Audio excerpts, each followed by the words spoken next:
Welcome back to the deep dive.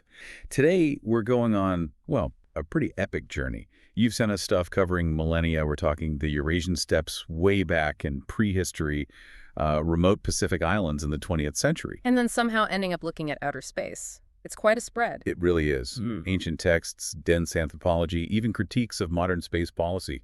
It's a lot. Right, and today our goal isn't, just summarizing. It's finding this one thread, this one big idea that ties everything together. We're taking that popular ancient astronaut idea, aliens visiting Earth in the past. Yeah, the whole chariots of the gods thing. Exactly, and we're challenging it. We're suggesting that maybe these amazing, mysterious stories aren't about literal ETs. Maybe they're echoes of something deeply human. The shock, the trauma, when one culture slams into another that has way, way more advanced technology. So we're using this anthropological idea, the cargo cult, as our main tool to understand these myths. That's the plan, using cargo cults as the key. Okay, so let's start where most people encounter this stuff. Pop culture, right? The ancient astronaut hypothesis, AAH. It's everywhere. You can't really escape it thanks to shows and figures like Giorgio Tsoukalos with the hair. Right, him and Eric von Daniken before him, they've made this a huge phenomenon. And you have to admit, the evidence they point to, it can feel really persuasive at first glance. It really can. The basic AAH idea is pretty straightforward. Ancient people saw technology they couldn't possibly understand, spaceships, advanced tools, whatever, and recorded them the only way they could, as gods, angels, miracles, divine chariots. And some of those source texts are incredibly vivid. Take the Ramayana, the Hindu epic. You send sources focusing on Book 6, Canto CX3 and CXV. They describe this flying machine, the Pushpak. Oh yeah, the Pushpak Vimana. It's called wondrous, wrought by hands divine. And it's not just flying.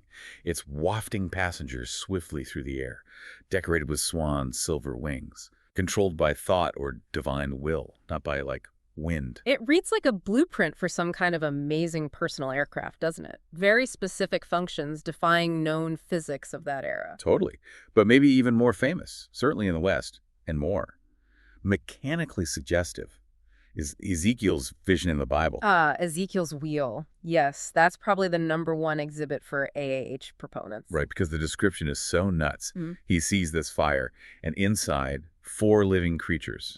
Human-like bodies, but 4 faces, 4 wings, legs like polished bronze, straight legs. Gleaming, yeah, like burnished bronze. But then the wheels. Yeah, the wheels. It's this complex thing, a wheel intersecting a wheel, sparkling like topaz, and the rims are high and awesome, and this is the weird bit, full of eyes. And the movement. They move without turning. Whichever way the creatures faced, the wheels went straight ahead. They rose when the creatures rose. It's that precision, the metallic description, the interlocking parts, the weird movement. I mean, your modern brain immediately jumps to technology, right? Absolutely. Gyroscopes, landing gear, some kind of omnidirectional propulsion.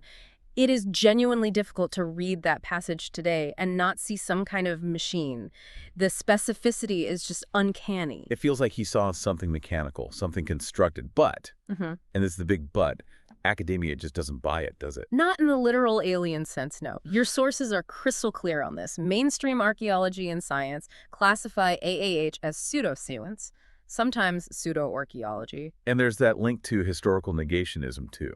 The idea that, ancient Egyptians couldn't possibly have built the pyramids themselves. It must have been aliens. It kind of strips agency from past cultures. Exactly. That's a major critique. So the scientific consensus is pretty firm. The literal interpretation, aliens landing spaceships, is out. But what we're doing today is different. We accept the power of that imagery, that feeling of seeing something utterly baffling and advanced. And we're asking, what if that feeling, that technological shock, is the real story? What if these myths are the fossilized records of humans encountering other humans with vastly superior technology and trying to make sense of that huge destabilizing gap? So we're keeping the shock, but swapping the alien visitor for maybe a different group of humans with, say, metal tools when you only have stone? Precisely. We're shifting the focus from who they saw to how they reacted. And that reaction, that way of processing overwhelming technological superiority, that brings us straight to the cargo cult. All right. Let's unpack that. The cargo cult. Okay, so to understand how this might apply to ancient myths, we first need to understand the cargo cult phenomenon itself. Where does the term even come from? It's mostly associated with the South Pacific, right? Melanesia, places like New Guinea, Vanuatu. emerging, especially around World War II. Exactly. That's the classic context. You had these relatively isolated, often small-scale societies, many operating with Neolithic-level technology stone tools, subsistence farming, or fishing. And then suddenly, boom, World War II happens. The Japanese arrive, then the Americans, the Australians. And with them comes this unimaginable flood of material wealth. The cargo, jeeps, radios, airplanes landing on hastily built strips, canned food, cigarettes, medicine, prefabricated buildings, just mountains of stuff appearing as if by magic. Magic from their perspective, anyway. They wouldn't understand the global industrial complex behind it all. Not at all. The sheer scale and sophistication were completely outside their experience, and this created a massive psychological impact. These cargo cults typically spring up in these situations, an abrupt, overwhelming encounter with a vastly more complex, technologically advanced culture. And it shook their whole worldview. Fundamentally, their traditional beliefs, their understanding of how the world worked, their own status and power, it was all thrown into question. Why did these outsiders have so much amazing stuff while they had comparatively little? It caused what anthropologists call cognitive dissonance, a real social crisis. So how did they respond? What do they do? Well, they observed. They saw these foreigners, soldiers, administrators doing strange things, marching in formation, raising flags, talking into boxes. Saluting, wearing uniforms, things that seemed maybe ritualistic. Exactly. Ritualistic and, crucially, effective. Because after these actions, the planes landed, the ships arrived, bringing more cargo. The islanders didn't see the factories in Detroit or the supply lines across the Pacific. They saw the local rituals and the arrival of goods, and they connected the two. Ah, so they started imitating those rituals. Precisely. That's the hallmark of a cargo cult. Ritualistic imitation. They'd clear strips of land in the jungle to look like airstrips, light signal fires or torches along them. They'd build mock control towers out of bamboo, sometimes even wooden replicas of airplanes or radios. Wow. So they're performing the actions they associate with the arrival of cargo, hoping to make it happen again. Yes, but the meaning is shifted. It's not about logistics for them. It's about sacred ritual. It's performing the perceived magic that summons the wealth. These were often led by charismatic prophets who promised the return of the cargo if people followed the new rituals, sometimes combined with rejecting the ways of the colonial powers or missionaries. Can you give an example? The most famous is probably the John Frum cult on Tanna Island in Vanuatu. Still active today, actually.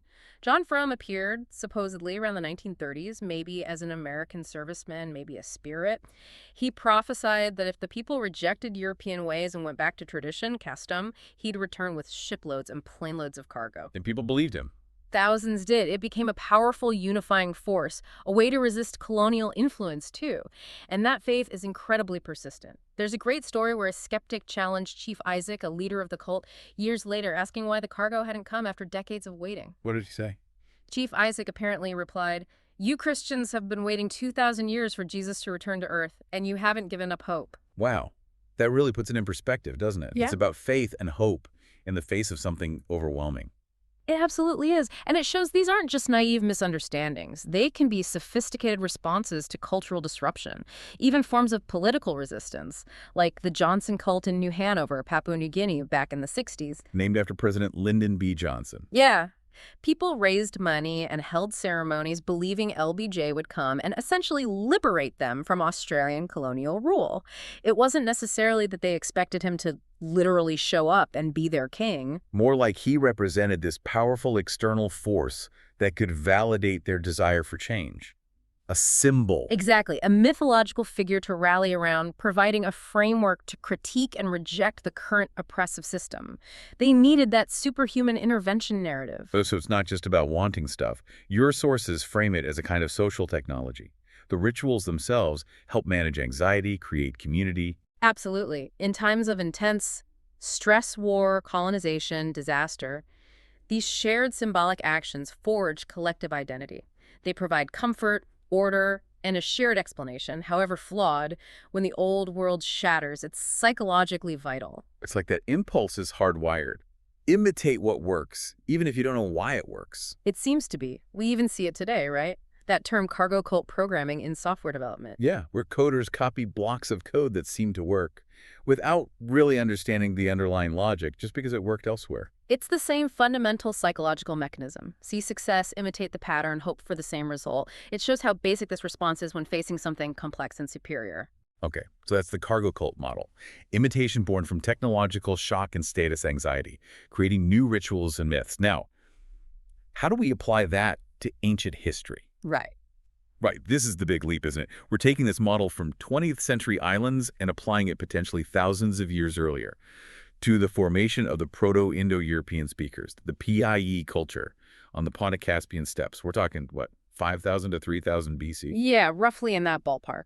And the hypothesis presented in the sources is that this period, the very formation of PIE culture, was itself a crisis point triggered by a similar kind of cultural and technological clash. A clash between who? Between the existing semi-nomadic hunter-gatherers of the steppes and incoming settled agriculturalists, likely of Afro-Asian origin, sometimes linked to the Near East or Anatolia. Okay, so the farmers are the ones with the cargo in this scenario. What made them technologically superior? What was their cargo? Several key things, according to the sources. Critically, they had advanced knowledge of agriculture and especially large-scale stock breeding.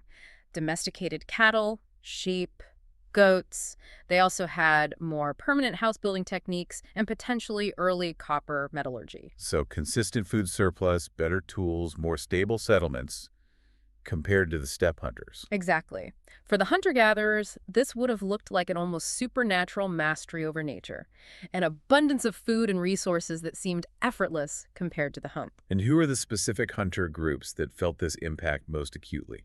The sources pinpoint groups like the Dnieper Rapids hunters.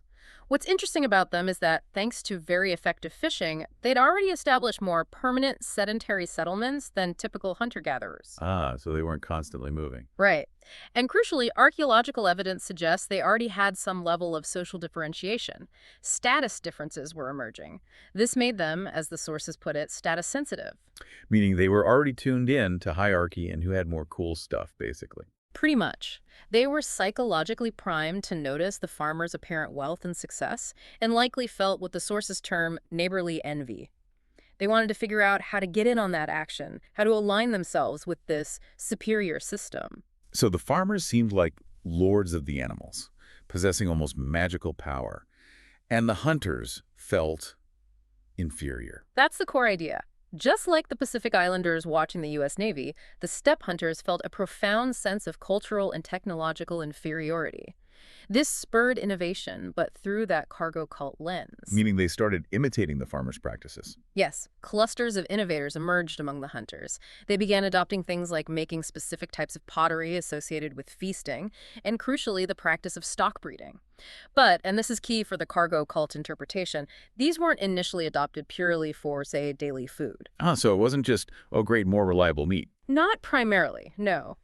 The initial adoption seems to have been heavily weighted towards sacral status marking significance. Owning cattle, for instance, became a powerful symbol of wealth, prestige, and ritual power long before cattle became the main source of everyday calories for the entire population. It was about performing the ritual of success associated with the farmers.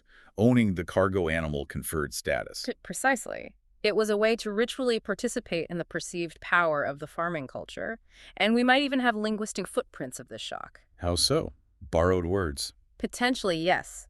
Deep linguistic analysis suggests that some fundamental PIE words related to stock breeding might actually be loan words borrowed from Afro-Asian languages, the languages potentially spoken by those incoming farmers. Like which words? Well, the PIE root, often reconstructed as Seth, meaning bull or perhaps large domestic animal, shows similarities to Semitic words for bull, like Hebrew shor or Arabic thar. And similarly, the PIE word for cow, Audou, might also have Afro-Asian cognates or origins.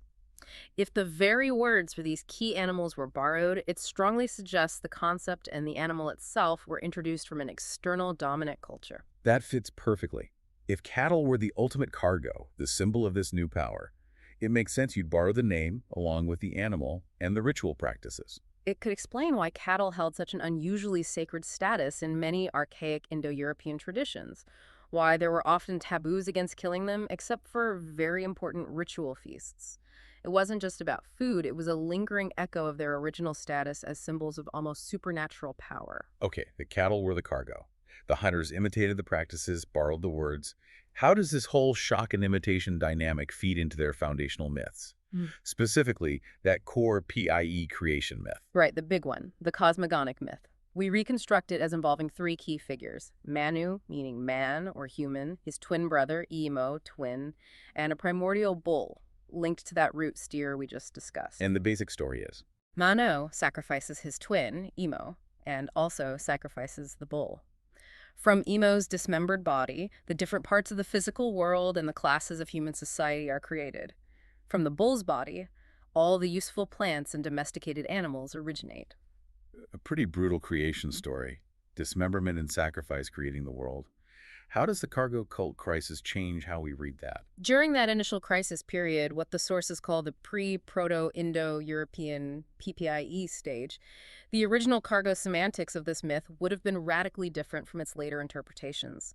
It was likely revolutionary, even compensatory. Compensatory how? The act of slaughtering and dismembering the twin, Emo and the bull, probably represented a symbolic rejection and destruction of the old social order that was failing, the one thrown into crisis by the farmers. Proto-Manu, the sacrificer, represents the hunter, but now as the positive hero, the innovator, the leader embracing the new way forward. And Emo, the twin who gets killed. Who does he represent in this original cargo meaning? He's the negative figure, the one who has to be overcome. He could represent the foreign farmers themselves, possessing the cargo, but needing to be ritually defeated in the myth to assert the hunter's agency. Or, perhaps more intriguingly, Emo could represent the hunter's own outdated elite, the old shamanic leaders, whose power base was undermined by the farmer's obvious success. The myth justifies replacing them. So the myth essentially says, our ancestor Manu killed his twin, representing the old ways or the foreign power, and the bull, the ultimate cargo symbol, and from that act we created the true world and society. Kind of rewrites history to put the hunters back in control, mythologically speaking. Exactly. It compensates for their real-world inferiority by making the ancestors of both groups twin brothers, implying original equality, but having the hunter figure, Manu, be the ultimate victor and creator. The sheer violence of the myth, the fragmentation reflects the intensity of the social crisis and the radical break required. That's a powerful political statement embedded in a creation story. So it started as revolutionary justification for change. Yes. While the PIE groups were still forming, still in that crisis mode, the myth served that purpose. But once the society stabilized, once they fully integrated stock breeding and metallurgy, and crucially, once they developed their own distinct social structure, the meaning shifted again. This is where the big man system comes in. Precisely. As PIE society stabilized and stratified, likely organized around these big men, powerful leaders whose status depended on accumulating wealth, like cattle and followers, the myth lost its original revolutionary cargo cultic edge. It got repurposed. Completely. It was reinterpreted to become the foundational charter myth, justifying the new stratified social hierarchy. The dismemberment of Emo wasn't about revolution anymore. It was now read as the act that literally created the different social classes. Priests from the head, warriors from the arms, commoners from the legs, something like that. Variations exist across IE traditions. So Manu transforms from the innovative hunter leader into the archetype of the priest king, the H1 Erg, the ruler who embodies both sacred and worldly power at the top of this new hierarchy. Exactly. The myth, born from the trauma of cultural collision and status anxiety, became the ultimate ideological tool to legitimize the very social inequality that arose from that collision. Okay, so we've seen how the initial cargo cult shock might have birthed PIE culture and its foundational myth. Now let's look at the social system that emerged from that, the established, stratified big man system, because the internal tensions within the system fuel a whole other set of recurring myths across Indo-European cultures. You're talking about the witch war theme. Exactly. The constant battle between the established elite and some kind of powerful, often female sorceress figure leading the marginalized. To understand that, we need to quickly recap the structure of that archaic PIE big man society. Right. So at the top, you have the ruler, the H1 Erga. Not always a hereditary king, right? More like a powerful leader whose position depends on performance. Yes, his power is personal. It hinges on his ability to acquire resources, cattle, loot, land, and crucially, to distribute them generously to his key followers, his primary clients. And these clients are the elite, They are. The H2R, these are the warriors, the poets who sing his praises, maybe early priests. They form an exclusive, tight-knit group, often described as a Männerbund, a warrior brotherhood. A men's club, basically. Pretty much. And this elite develops a very specific worldview, what the sources call a cosmology of success. What matters most is achieving victory, gaining honor, maintaining status. Shame for failure is the ultimate negative, more so than, say, abstract moral sin. It's pragmatic, results-oriented. Okay, so you've got this exclusive, male-dominated elite focused on honor and success. Who gets left out? Who's on the margins of this system? Well, obviously the commoners, farmers, laborers, people without strong ties to the big man. They're often vulnerable, perhaps rootless, and significantly women. The formal power structures, the Männerbund, explicitly excluded them. So if a woman was ambitious or wanted to wield influence, she couldn't operate within the official public power structure of the warrior elite. She'd have to work through other means, non-publicly, perhaps through kinship networks, maybe using knowledge considered special or hidden, what the sources call shadow networks. and how would the male elite perceive that kind of non-public alternative power? They'd likely see it as inherently suspicious, Yes. secretive, manipulative, maybe even magical or sorcerous. It's behavior that's non-manly, operating outside the rules of open combat and honor that define their own status. It's subversive by its very nature in that system. Ah, so the ambitious or powerful woman automatically gets stereotyped as a witch, a sorceress, a threat to the established order. Precisely. She becomes the archetypal witch figure in the mythology generated by this social system. And she's often depicted as the leader or champion of the other marginalized group, the commoners, the baseborn, the disenfranchised masses who might be drawn to alternative, perhaps millennialist, movements promising change. So the witch war myths are basically allegories for the inherent conflict between the ruling, androcentric warrior elite and everyone else pushed to the fringes. That's the interpretation, yes. These myths reflect that constant social tension. Let's look at some examples your sources highlighted, starting with the Norse tradition. Okay. The war between the two groups of gods, the Aesir and the Vanir, and this figure, Golveig, or Hyr. Right. This story reads like an attempt by the Aesir, who represent that primary masculine warrior elite, to purge a dangerous influence. They capture the witch, Hyr, who seems to be another name for Golveig, associated with gold and perhaps disruptive magic, and they try to burn her. 3 times, right? 3 times they burn her, and 3 times she is reborn or resurrected. That regeneration is absolutely key.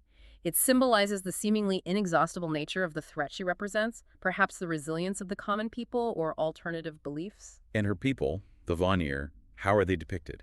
In the Aesir-centric narrative, like the Poetic Edda, the Vanir are often portrayed negatively. They're described as the Ilrar Ujohar, the wicked or baseborn folk. Numerous, powerful in their own way, especially through magic, like Freyja's Seir or their specific war magic, Vigspa. They actually defeat the Aesir in the initial conflict, partly due to this regenerative power and magical prowess. So it's the elite trying a witch cleansing, but it backfires because the witch and her baseborn followers just keep coming back. It mirrors that fear of popular uprising or alternative power structures. Exactly. Now shift to the Indo-Aryan context. The eternal war between the Devas, the gods equivalent to Aesir elite, and the Asuras, the demons often representing chaos or anti-order. And the witch figure here is? Kavyamata, the mother of Sukra, the guru of the Asuras. In one key myth, the Devas are losing badly, even with the help of the powerful god Vien. Why? Because Kavyamata intervenes. Yeah, with magic. Yes. She uses her immense tapas, her ascetic power, a kind of magical force to completely paralyze Indra, the king of the gods, and even Vionu himself. It's a direct assault using non-martial power that bypasses the god's warrior strength. Undermining the elite's primary mode of power. And is there regeneration here too? Absolutely. Vion eventually manages to kill her, but her son, or sometimes her father, Brigu, instantly resurrects her using special knowledge. Her ability to return from death provides this continuous, cohesive, morale-boosting force for the Asura army. Again, the message is that the threat represented by the witch is persistent and regenerative. It just won't stay dead. Okay, what about the Slavic examples? We see similar patterns. Figures like Jezebaba, often conflated with Baba Yaga, though complex. In some folktales, she leads a supernatural army against the hero. The hero, often a seemingly lowly figure like Popelvar, Cinderlad, struggles because her warriors keep regenerating. He can't just win by fighting. No, the key is often to bypass the army and confront Jejibaba directly at the source of the regeneration. In some versions, she's literally sitting in her hut on chicken legs, weaving her warriors into existence from threads. It emphasizes that domestic, hidden, continuous source of power. That's a great image. Weaving warriors. Isn't it? And then you have the Russian Bylina tradition, the epic poems. Here, the heroes, the bogatirs, the ultimate warrior elite fight against the invading Mongol hordes. But the hordes are often led or empowered by a supernatural female figure, like the she-demon Krivda, which means falsehood or injustice. And her warriors? They resurrect immediately after being killed. The bogatirs, despite their immense strength, are overwhelmed and demoralized. They have to retreat and seek supernatural aid, often from saints like George the Valiant, because their earthly prowess isn't enough against this endlessly regenerating, demonically led force. So across Norse, Indic, and Slavic traditions, you have this recurring structure. The established male warrior elite facing off against a powerful female sorcerer who leads or empowers the marginalized other, and whose key strength is regeneration, making the conflict seemingly endless. That's the pattern the sources identify. These witch war myths aren't just random monster stories. They're argued to be deep, symbolic reflections of the inherent social stresses within that post-cargo cult, stratified big man society. They're the elite's nightmare. The rebellion of the excluded, led by a figure whose power they can't control through normal means, and which just keeps coming back. Okay, this has been an incredible arc. We started with flying chariots and Ezekiel's wheels, potentially misinterpreted technology. We saw how that shock might have created a cargo cult dynamic in PIE prehistory, shaping creation myths. Then how the resulting social structure generated its own myths about witch wars. Now let's bring it right up to the present. How does this cargo cult lens apply to something thoroughly modern, like SETI, the search for extraterrestrial intelligence? Well, the sources you provided level a pretty strong critique here. They argue that SETI, or at least a significant part of the thinking behind SETI, especially its more optimistic strands, exhibits its own form of cargo cult mentality. How so? Are they building mock radio telescopes out of bamboo? Not quite literally, but the argument is that the underlying assumptions about progress in extraterrestrial civilizations are rooted in some, frankly, outdated 19th century ideas. Specifically, ideas about linear cultural evolution. You mean like that old ladder of progress idea? Savagery, barbarism, civilization? Exactly. The sources point specifically to Lewis Henry Morgan, the 19th century anthropologist. His work was hugely influential, even though it's now seen as simplistic and, well, racist. He created this typology where societies progress step by step, based largely on technology. So mastering the bow and arrow moves you up a rung, pottery another rung, iron tools another? Right. And the pinnacle, civilization, was defined by things like the phonetic alphabet and writing, which, surprise, surprise, basically described 19th century Europe and America. The key assumption baked into this was that technological progress automatically equaled moral and social progress. More advanced tech meant a more ethical, stable society. Okay, I see where this is going. The critique is that SETI scientists are kind of unconsciously importing that old assumption. That's the argument. Many involved in SETI, often coming from physics or astronomy backgrounds, tend to operate within this implicit framework. That any civilization advanced enough to develop interstellar communication or travel must have also solved its internal problems. They must be peaceful, cooperative, maybe even altruistic. The Star Trek future, essentially. Precisely. Gene Roddenberry's vision is often cited as shaping this social imaginary, as the sources call it. Roddenberry said things like, "We're still just a child creature. When we grow up, man, we're really going to be something." It's this idea that civilizations mature like individuals, inevitably outgrowing violence and conflict. So, the assumption is that the ultimate cargo advanced alien technology or contact will automatically come bundled with enlightenment and peace. Yes, and that's where the cargo cult analogy bites. Just like the islanders assumed the rituals brought the goods without understanding the industrial system, this view assumes advanced technology necessitates advanced ethics without necessarily having evidence for that link. We're projecting our hopes for a peaceful future onto hypothetical aliens. But this optimism isn't just wishful thinking, is it? It has real-world consequences for SETI itself. Absolutely. It functions in part as an ideological justification for the field, especially projects involving active SETI deliberately sending powerful messages out into the cosmos to attract attention. Meaty messaging, extraterrestrial intelligence. Right. If you assume advanced aliens are likely to be benevolent cosmic elders, then reaching out seems like a great idea. Why wouldn't you want to make contact? It minimizes the perceived risk. But it creates a massive ethical blind spot if that core assumption is wrong. Exactly. What's the actual data point we have from Earth's history? The sources are blunt about this. Yeah, you mentioned it earlier. Contact between human groups with vastly different technology levels. Yeah. It almost always goes badly for the less advanced group. Colonization, exploitation, destruction. That's our only empirical data. Yet the optimistic SETI narrative often downplays this potential downside. The risk that ET might be indifferent, exploitative, or actively hostile that they might show up to, as one source colorfully puts it, eat our brains, is often treated as science fiction paranoia, not a serious risk factor to be weighed scientifically and politically. It really does sound like the Johnson cult again, doesn't it? Hoping this powerful external figure, LBJ, or the benevolent alien, will arrive and solve all our problems, letting us off the hook for solving them ourselves. It's structurally very similar, projecting our desire for progress and peace onto the other. Technical specialists might focus purely on the signal, detecting it, decoding it, assuming that contact means collaboration, scientist to scientist. They're focused on the technical cargo. Right. But they overlook the immediate human geopolitical reality. The instant a credible signal is detected or even rumored, the first reaction isn't likely to be global scientific cooperation. It's going to be national interest, secrecy, competition. Who controls the message? Who gets the perceived technological advantage? That could trigger conflict before we even know what the message says. Precisely. The sources warn that the perception of one nation gaining an edge from contact could lead to diplomatic crises, espionage, even cyber attacks on observatories. Our inherited big man system instincts, competition, status, control would likely kick in immediately. This isn't fundamentally an astronomy problem. It's a geopolitical one. So the conclusion here is a call for, what? More caution. A different approach. Definitely caution, and a broadening of the conversation. The sources argue strongly that planning for first contact, if it ever happens, shouldn't be left solely to the astronomers and engineers who might be unconsciously trapped in that optimistic, tech-focused, cargo cult mindset. It needs to involve other experts. Yes.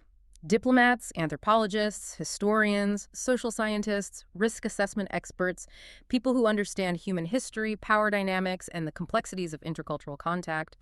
We need robust, internationally agreed-upon protocols developed with input from governments and the public, not just a small group of scientists. Basically, we need to move beyond the Star Trek imaginary and confront the possibility that highly advanced doesn't necessarily mean highly moral. Exactly.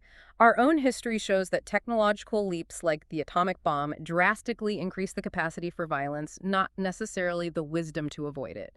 The cargo cult lesson, whether ancient or modern, is a warning. Beware of projecting your own hopes onto superior power. Assume they might be just as flawed, or perhaps just as indifferent, as we are. Wow. Okay, let's try to wrap this up. We have covered an immense amount of ground in this deep dive, from Ezekiel's wheels and the pushbox Imana. Which we reframed not as literal alien craft, but perhaps as early records of profound technological shock. Right. To the birth of proto-Indo-European culture itself, possibly triggered by a prehistoric cargo cult dynamic between hunters and farmers, embedding itself even in their creation myths. Yeah, turning a revolutionary myth into a justification for social hierarchy. And then seeing how that hierarchy generated its own myths, these recurring witch wars, reflecting the tension between the elite and the marginalized.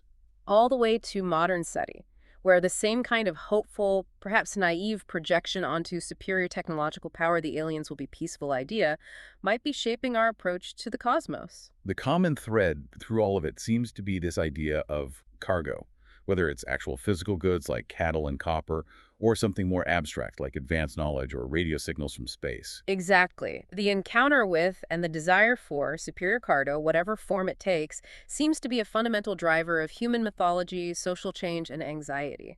These stories, ancient or modern, aren't just entertainment. They're deep reflections of our social structures, our power struggles, our deepest fears and hopes when facing the unknown or the overwhelmingly superior. The myths about gods or aliens, they really are mirrors showing us ourselves, aren't they?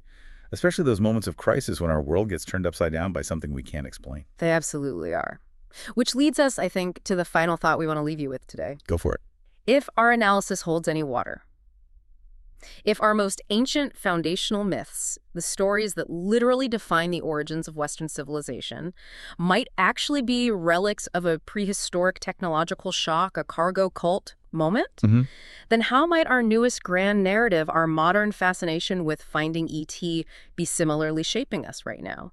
How are the assumptions we make about aliens, the hopes we project onto them, already influencing our global politics, our anxieties, our own sense of progress, even before we get a single confirmed signal? So the search itself is shaping us, regardless of whether we find anything. Maybe. Perhaps the biggest discovery SETI will ever lead us to isn't an alien message, but a deeper understanding of ourselves, the power and the potential pitfalls of our own very human, very persistent cargo cult way of thinking about progress in the universe.